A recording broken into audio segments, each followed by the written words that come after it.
In Koffie en Kapitaal sit ons stil vir eerlike gesprekke oor 'n koppie koffie met ons top sakelei. En natuurlik is daar altyd tyd vir 'n ligter oomblik. As jy enige iemand vir 'n koffie kon nooi, wie sou dit wees? Joh, is 'n hele paar mense maar vinnig.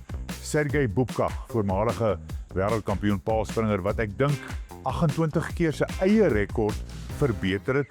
Kan jy dink die ongelooflike dissipline wat dit geverg het om dit te beheer, die passie en om dit te bly doen ten koste van al die ander kompetisie wat daar is. Ek dink is 'n baie interessante ou om mee te gesels.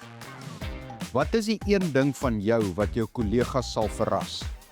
Ek is die grootste klassieke musiek aanhanger in die wêreld, veral Mozart, geniale mense. Ek het klavierlesse op skool gehad en die koor gesing my hele hoërskoolloopbaan. Groot liefde daarvoor.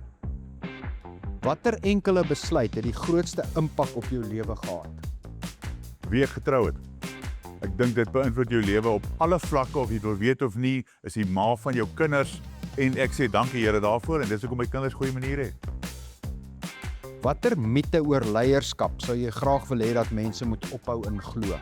Leiers word nie gebore nie. Jy het die drang om 'n leier te word deur jou voorbeeld wat jy stel, die manier hoe jy lewe en hoe jy ander mense inspireer, maar jy het 'n keuse daartoe.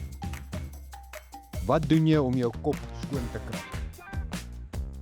Kook vir my vrou, drink rooiwyn, ek's 'n groot rooiwyn liefhebber, drink 'n goeie koppie koffie, sit aan die Weskus by St. Helena Baai, ons wegkry plekkie, want die mense daar is ons tipe mense en dit is net om net jou deur toe te sluit en 'n bietjie jou kop skoon te kry. Koffie en Kapitaal, waar insig en inspirasie saamgebrou word.